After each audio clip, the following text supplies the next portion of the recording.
I'm Aryeh Schwartz, along with my co-hosts tonight, Pat Ralph and Rachel Galligan. Welcome to the WNBA Insider Show. Each week we cover different topics important to the W, using X's and O's along with key stats. We bring honest and critical analysis. We're still getting settled into the offseason, but I want to make sure everyone can calm their concerns. Rachel Galligan is still part of the team. She has not left us for greener pastures yet.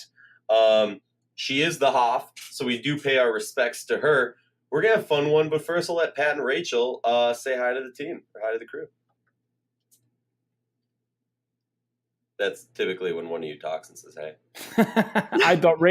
I was unofficially ceding the floor to Rachel to go first. I was talking, but I was on mute, so therefore it didn't work. So there you go. Oh my gosh. So go ahead, Rachel. Raw and uncut. I'm happy to be back. I'm excited. Let's talk some hoops. Yes, good to be back. So we're going to have fun on this one. The offseason is an opportunity where we get to cover some topics that, maybe we didn't get to dive deep in enough about or even shed some light onto. And we got a lot of really cool overseas stuff in the works for it. We just finished a little team meeting talking about it. But right now we're going to have some fun. So starting on a positive note, favorite moments of the season. I'm going to let Pat go first with his favorite moment of this WNBA season 2018. Pat. I think favorite moment of the season was there's so many good moments to choose from. It's so hard. I would say for me, my favorite moment was I can't even as I'm saying, it's so hard to choose. Wow. Give me a minute. This is why we do it raw and uncut, because there's so many good stuff to choose from. I'm going through my head now, and I would say that does the playoffs count? Yeah. Okay. 2018, man. All right, playoffs count too. Okay, good. I would say for me, I think that Phoenix Connecticut playoff game was my favorite game of the season. Just how good it was. It went back and forth, and it was so much fun watching. You were just on the edge of your seat the whole time. I would go with that game. That was outstanding to watch from start to finish, just punching back and forth, and one team would go on a run, the next team would respond, and that was just a legendary game that Phoenix ended up winning. But I would take that. That's not a bad one. Rachel, you're up next. Mine is difficult because as I'm sitting here listening to Pat ramble on, I'm getting ones in my head that I'm remembering. Obviously, I'm not going to surprise anybody out there with this one, but the Liz Cambage 53-point performance was epic, historic, and obviously I'm a huge fan. I loved it. She's incredible. 53 points is amazing, and it brought a ton of publicity and attention and all sorts of positivity to the league. But I also want to go out and say, come playoff time, when Sue Bird went off and completely took over in that fourth quarter against Phoenix, that was one of the most remarkable performances I think we saw all year, especially from someone like Sue Bird down the stretch. In that, arguably, that was the finals, as some people are saying. That was incredible.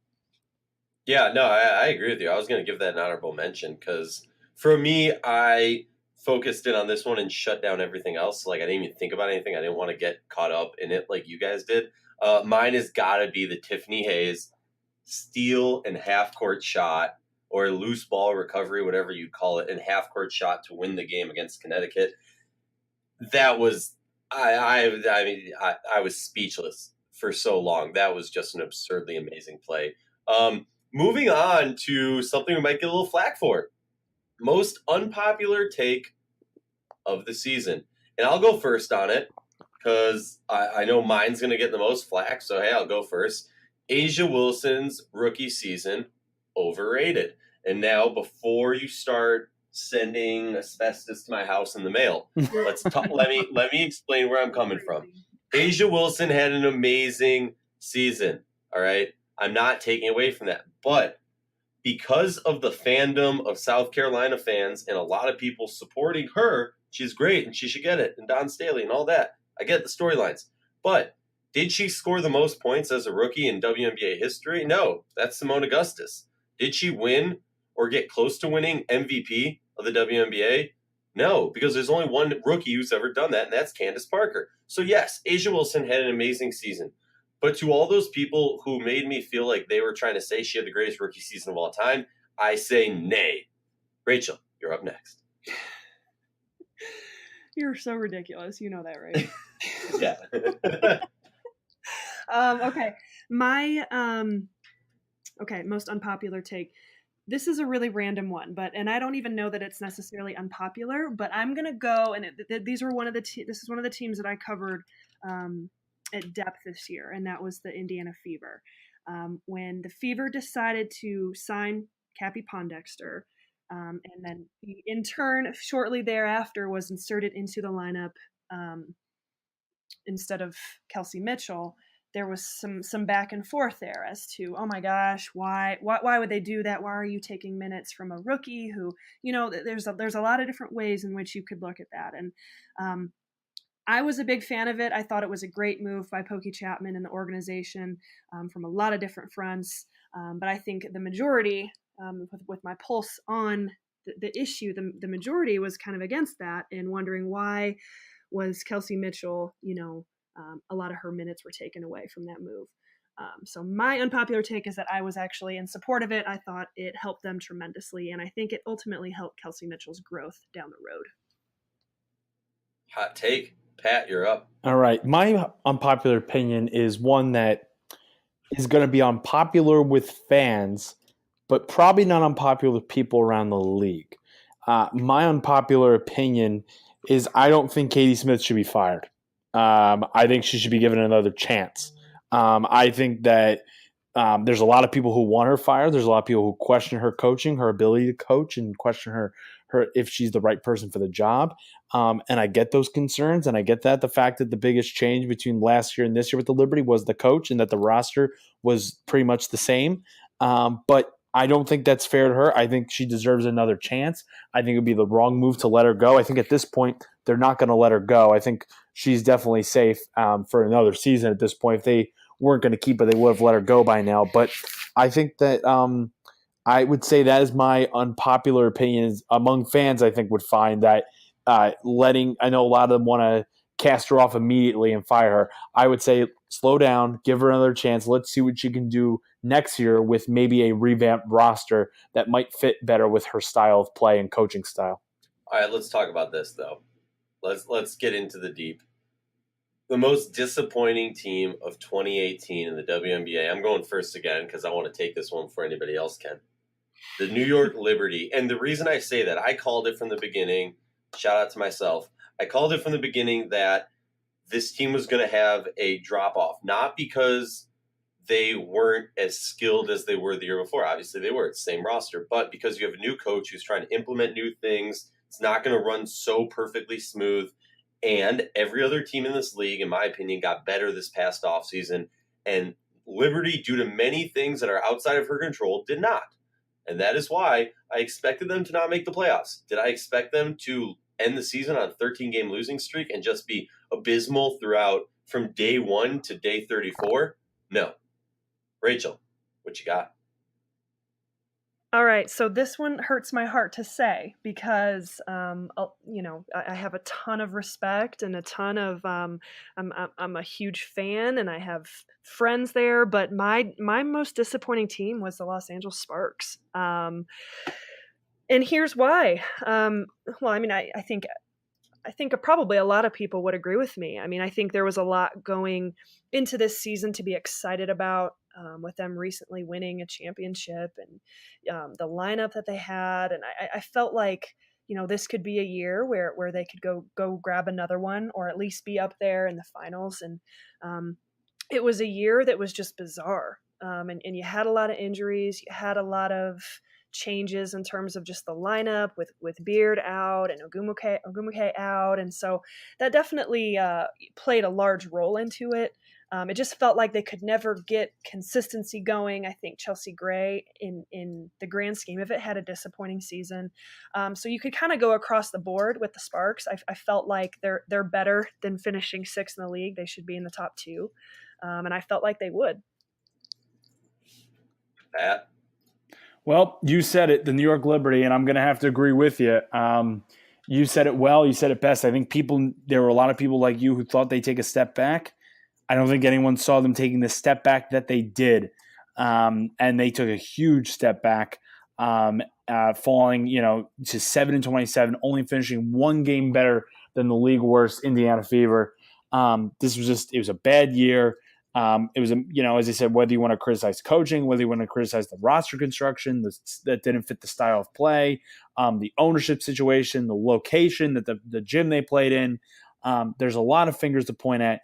By far, the Liberty were in my opinion, I think the most disappointing team in the league this year. I think they just went. The fact that they went from having the best record in the Eastern Conference for 3 straight years to going 7-27 is just unbelievable and unacceptable. So that is what I would say is it's the New York Liberty.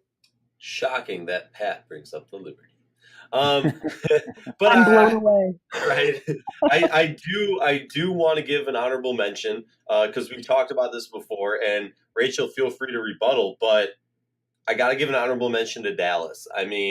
First of all, something that I don't know if I've said this live before, so I'm gonna say it now, so I can't go back because we ain't editing this one. The timing of the firing of the head coach made no sense to me at all. They were on the leg of a losing streak, on the last leg of a losing streak, about to break out of it.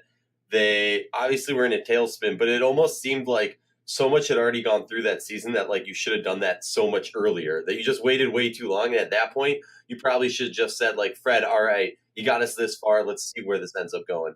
But Dallas, squeaking into the playoffs last year, then getting the goddess herself, Liz Cambage, and then not really improving.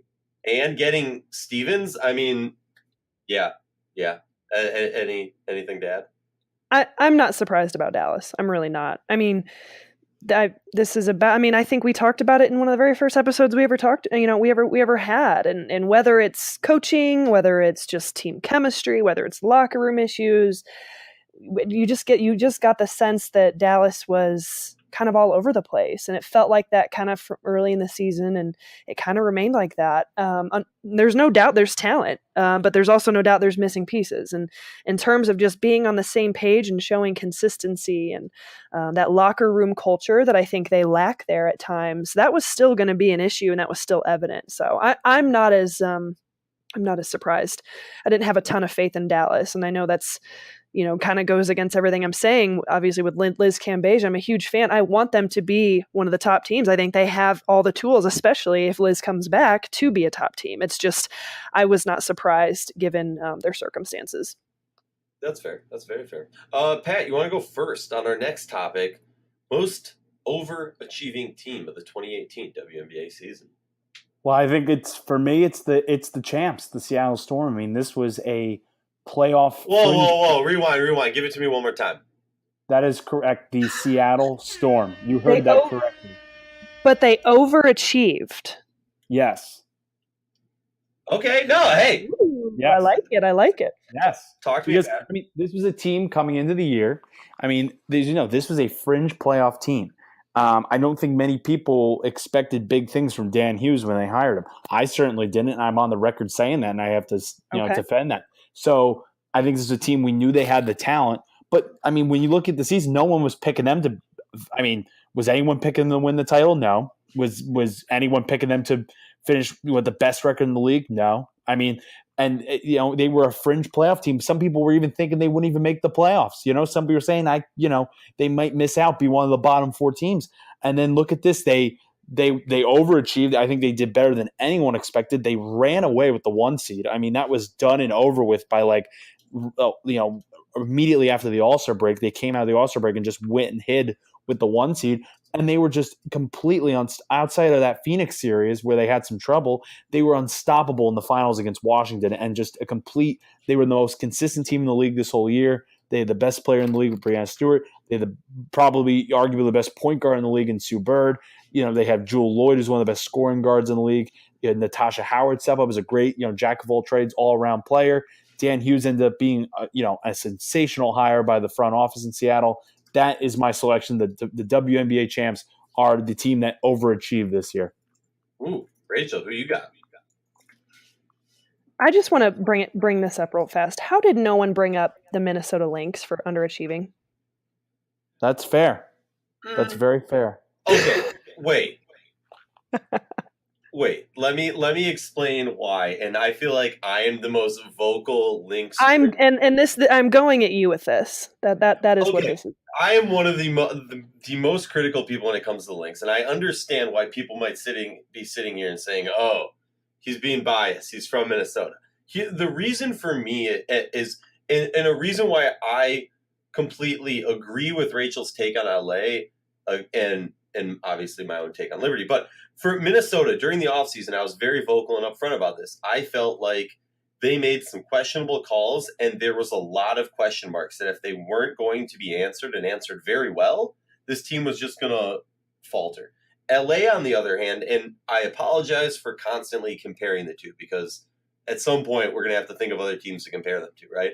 But LA, I just feel like they had such a similar roster, and then they added Masha Vadiva and Cappy, which didn't work out the greatest, but to have all of that, and they did what they did. And then the Lynx, who had question marks, like, to me, the LA didn't really have question marks. Minnesota had these notable question marks. So that's my defense. Is that admissible? Yes, of course. I just wanted to make note of that before I moved on. What was the next question? I forgot. Sorry. Most overachieving team. Most overachieving team. Okay. I'm going to take a different route than what I had originally prepared in my mind to say. I'll leave that for you because I'm guessing that's the route you're going to go. I'm going to say the Las Vegas Aces overachieved this season. Now, you sit here and you look at the final win-loss record. They won 14 games. They lost 20. Okay, they finished 9th in the league. It's nothing incredibly impressive when you just look at it on paper. But when they turned that corner and they had that thing rolling, I mean, you remember how they were playing? And it was like they were the team they were the team that were kind of coming after everybody.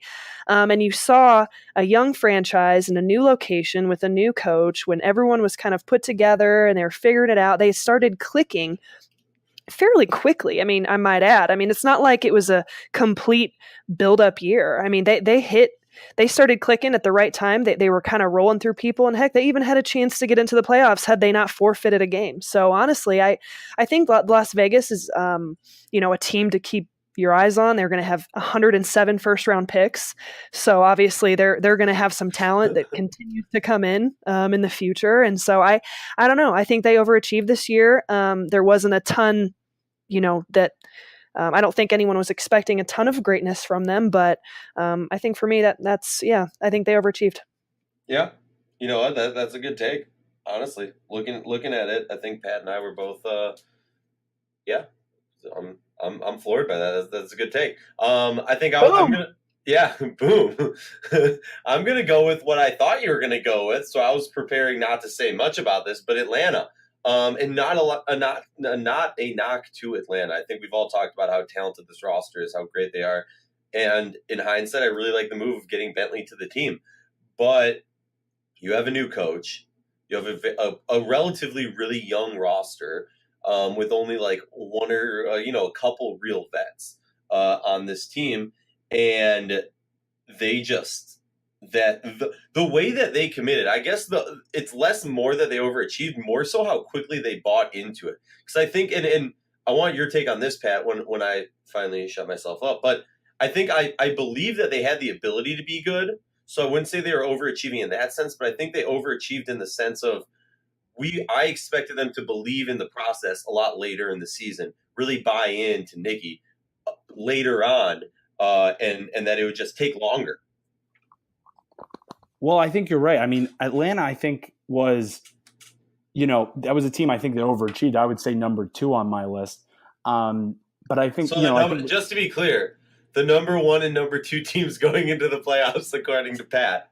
Right. I mean, Atlanta, I thought Atlanta was going to be better. Like, I thought Atlanta could be a fringe playoff team this year, but I expected, I was like, if you had told me that they were going to be higher than like a fringe playoff team, I wouldn't have been like shocked. Because I figured that with Nikki Collin, I was really excited about her as a hire. I thought they'd make at least some of a jump in the standings. But I did not see what I saw coming from Seattle. I did not see that at all coming. That's why I put them number 1. But I agree with you. I mean, Atlanta really clicked this year. She turned them into the best defensive team in the league. and they're going to grow from this, and they're going to get better offensively. And she's going to be a coach in this league for a long time and stuff. And you see what good coaching and how prepared they were. And they were they play so hard, and they're so efficient and effective that it's such a very good team to watch and stuff because they're so well coached. Yeah, it's exciting. And yeah, it's good. I think the real thing is going to be reviewing this podcast next season, midway through the next season, and then we can really get a sense of it. Well, I want to thank everyone for joining us. I'm Aryeh Schwartz, along with Rachel Galligan and Pat Ralph. This has been the WNBA Insider Show. Each week, topics important to the W, X's and O's along with key stats.